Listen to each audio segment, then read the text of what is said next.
السلام علیکم۔ اس ویڈیو میں آپ کو بدعت کے متعلق بتاؤں گا کہ کون سی اچھی بدعتیں آج ہم کر رہے ہیں۔ تو پچھلی ویڈیو میں نے آپ کو بتا دیا تھا کافی ڈیٹیل سے، تو اب اس ویڈیو میں آپ کو ایگزامپل سے سمجھاؤں گا کہ ہم لوگ سارے جو بدعت کر رہے ہیں، کون سے اچھی اچھی بدعتیں ہم کر رہے ہیں، اس کو ہم ثواب سمجھ سے کر رہے ہیں، جیسا کہ 6 کلموں کو ترتیب دینا اور ترتیب سے یاد کروانا۔ تو یہ کیا بدعت ہے؟ 6 کلموں کو ترتیب دینا یہ بدعت ہے، اور ترتیب سے یاد کرنا یا کروانا یہ کیا ہے؟ بدعت ہے۔ پہلا کلمہ کیا ہے؟ چلو لا الہ الا اللہ محمد رسول اللہ۔ دوسرا کلمہ کیا ہے؟ اشہد ان لا الہ الا اللہ، ٹھیک ہے، وہ پورا۔ اسے تیسرا چوتھا کلمہ، ٹھیک ہے، تو یہ کیا ہے؟ یہ بدعت ہے، بدعت حسن ہے۔ ہم اس کو ثواب سمجھ کے کر رہے ہیں، جبکہ یہ نبی صلی اللہ علیہ وسلم کے دور میں نہیں تھی۔ ترتیب کرنا، ٹھیک ہے، ترتیب دینا، سیدھا ترتیب سے اس کو یاد کرنا کروانا۔ ہم بولتے ہیں پہلا کلمہ سناؤ، تو آپ کیسے کہہ سکتے ہو پہلا کلمہ لا الہ الا اللہ محمد رسول اللہ؟ میں بولوں گا تیسرا کلمہ سناؤ، آپ بولو گے سبحان اللہ والحمد للہ، ایسا کر کے۔ تو یہ کیا مطلب ہے اس کا؟ یہ تو ترتیب ہے نا، تو یہ ترتیب بدعت حسن ہے، کیونکہ جو کہ بعد میں ایجاد ہوئی، ٹھیک ہے۔ اچھا، دوسرا ہے ایمان مفسر اور ایمان مجمل۔ یہ دونوں بدعت ہیں۔ یہ دونوں جو نام ہے نا، نام بدعت ہے، ٹھیک ہے، پہلے نام نہیں تھے۔ اچھا، اس کے بعد لائٹس لگوانا، اے سی کرنا، اے سی لگوانا مسجد میں، ٹھیک ہے، پنکھے وغیرہ لگوانا، جو مسجدوں میں لائٹس ہوتی ہے یہ لگوانا۔ مائک ہے، یہ جو مائک ہے اس پر تو علماء کرام کا فتویٰ بھی موجود ہے کہ بعض علماء کہتے ہیں کہ یہ ناجائز ہے، ٹھیک ہے، اب بعض علماء کہتے ہیں ٹھیک ہے، وہ ان کا اپنا ہے، ٹھیک ہے، جو کہ صحیح ہے، ٹھیک ہے، وہ کہتے ہیں۔ اچھا، جو یہ ساری چیزیں کیا یہ بدعت تو ہے؟ نبی پاک صلی اللہ علیہ وسلم کے دور میں یہ ساری چیزیں نہیں تھیں، ٹھیک ہے، لوگ آتے تھے نماز پڑھتے تھے، کھلی مسجد ہوتی تھی، ہوا آ رہی ہوتی تھی، ٹھیک ہے، لیکن وہ نہیں پڑھتے تھے۔ اچھا، مسجد اس دور میں مسجد جو ہوتی تھی وہ سخت نہیں ہوتی تھی، ٹھیک ہے۔ آج جو مسجدیں ہیں وہ پتھر سے بنائی جا رہی ہیں، سخت بنائی جا رہی ہیں۔ اس دور میں کھجور کے پتوں سے مسجدیں بنائی جاتی تھیں، آپ کو شاید پتا ہو، تو آپ نے اگر حدیث سنی ہو تو اس دور میں ہوتی تھی، لیکن آج یہ وہ کیا ہو گئی، پکی مسجدیں بنائی جا رہی ہیں۔ تو یہ کیا ہے؟ یہ بھی ایک بدعت ہے، جو کہ دیوبند بھی کرتے ہیں، سنی بھی کرتے ہیں، اہل حدیث بھی کرتے ہیں، وہابی بھی کرتے ہیں، شیعہ بھی کرتے ہیں، یہ سارے کرتے ہیں، ٹھیک ہے۔ تو اب دوسروں کو کہنا کہ بھائی تم بدعتی ہو، کیا مطلب ہے؟ بھائی تبلیغی لوگ بھی تو بدعتی ہیں، کیسے بدعتی ہیں؟ دیکھیں، مسجدوں میں اسپیکرز لگوانا، محراب بنوانا، یہ بھی کیا ہے؟ بدعت ہے۔ کیا تبلیغیوں کی مسجد میں نہیں ہوتا؟ کیا وہابیوں کی مسجد میں نہیں ہوتا اسپیکرز؟ ہوتے تو ہیں۔ اسی طرح مدرسوں میں اور مسجدوں کی عمارت پختہ کروانا بھی بتایا میں نے آپ کو۔ قرآن پاک کی خوبصورت بائنڈنگ کروانا۔ اب قرآن مجید ہے، ٹھیک ہے، یہ تو ٹھیک ہے، قرآن مجید کو کمپائلیشن کرنا، ایک کتاب کی صورت میں لانا، یہ بھی بدعت ہے، حضرت ابوبکر صدیق اور حضرت عثمان نے کی۔ لیکن اب اس کو خوبصورت بائنڈنگ کروا رہے ہیں، بہت اچھے طریقے سے، تاج کمپنی لکھا ہوا ہے، دعوت اسلامی لکھا ہوا ہے، بڑے اچھے طریقے سے خوبصورت انداز سے کر رہے ہیں، تو یہ کیا ہے؟ بدعت ہی تو ہے، بدعت حسن ہے یہ۔ اچھا، احادیث کو کتابوں کی شکل میں لانا۔ آج آپ دیکھ لیں تبلیغیوں کو دیکھ لیں، دیوبندیوں کو دیکھ لیں، کہ کہتے ہیں بھائی بخاری میں کہاں لکھا ہوا ہے، مسلم میں کہاں لکھا ہے۔ آپ ان سے پوچھیں کہ بھائی یہ تو بخاری ہے، یہ تو مسلم ہے، کیا یہ نبی صلی اللہ علیہ وسلم کے دور میں تھی؟ وہ کہیں گے نہیں تھی، تو یہ کیا ہوا؟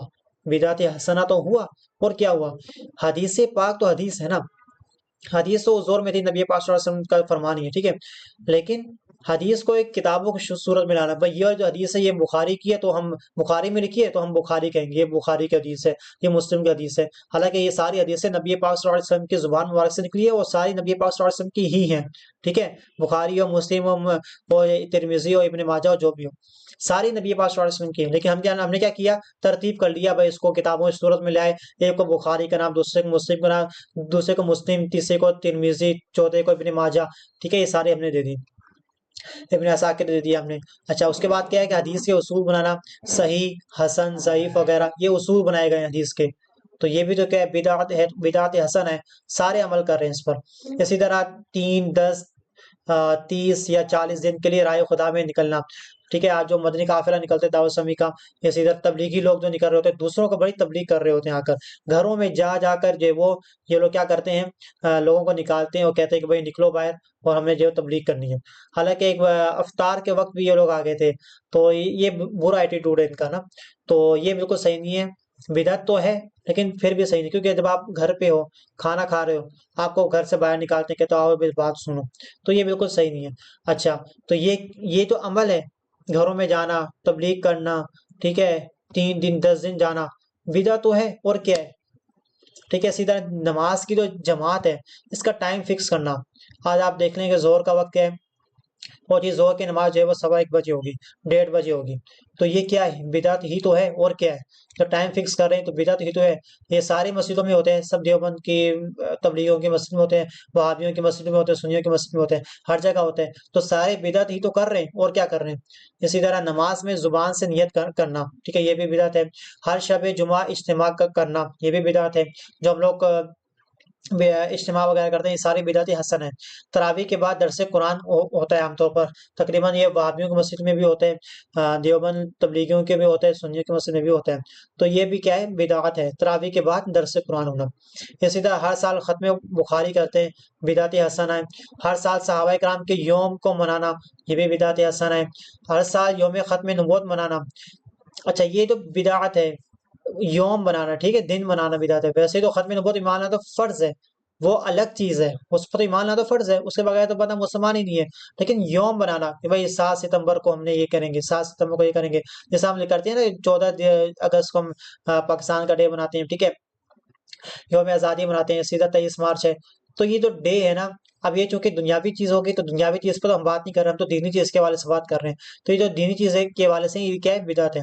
اسی طرح نبی پاک صلی اللہ علیہ وسلم کی ولادت کا دن منانا، ٹھیک ہے، ایک تو ہوتا ہے کہ روزہ رکھنا، یہ تو سنت ہے، ٹھیک ہے، میلاد کرنا تو سنت ہے، لیکن ایک اسپیشل دن مناتے ہیں ہم لوگ 12 ربیع الاول، اسپیشل دن مناتے ہیں، تو یہ جو اسپیشل دن ہے یہ بدعت حسنہ ہے، ٹھیک ہے، جائز بدعت ہے، ثواب والی بدعت ہے کہ اس پر آپ جو درود پاک پڑھ رہے ہیں، قرآن و حدیث پر قرآن و حدیث پڑھ رہے ہیں، ساری چیزیں آپ کر رہے ہیں، تو یہ دن منانا بدعت ہے۔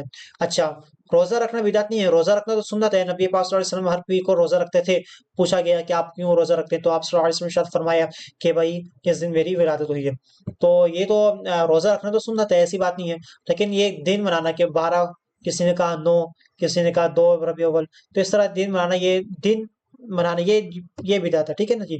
باقی یہ کہ اس کے اندر آپ قرآن و حدیث پڑھیں تو قرآن پڑھنا کوئی بدعت نہیں ہے، ٹھیک ہے، حدیث پڑھنا کوئی بدعت نہیں ہے، ہاں حدیث کو کتابوں کی صورت میں لانا، بخاری ہے، مسلم ہے، یہ تو بخاری مسلم ہے، یہ بدعت ہے جو کہ جائز بھی ہے، ثواب بھی ہے، اور جنہوں نے ایجاد کیا ان سب کو اس کا ثواب مل رہا ہے۔ لیکن یہ تو کچھ احمق لوگ ہوتے ہیں، فرقہ پرست لوگ، یہ لوگ کیا کرتے ہیں کہ بھائی دوسروں کے اوپر انگلی اٹھاتے ہیں، بھائی تم بدعتی ہے، تم یہ ہو، تم وہ ہو، حالانکہ وہ خود بھی بدعت کر رہے ہوتے ہیں، ٹھیک ہے۔ تو اللہ تعالیٰ ان کو بھی عقل سلیم عطا فرمائے۔ جزاک اللہ خیر۔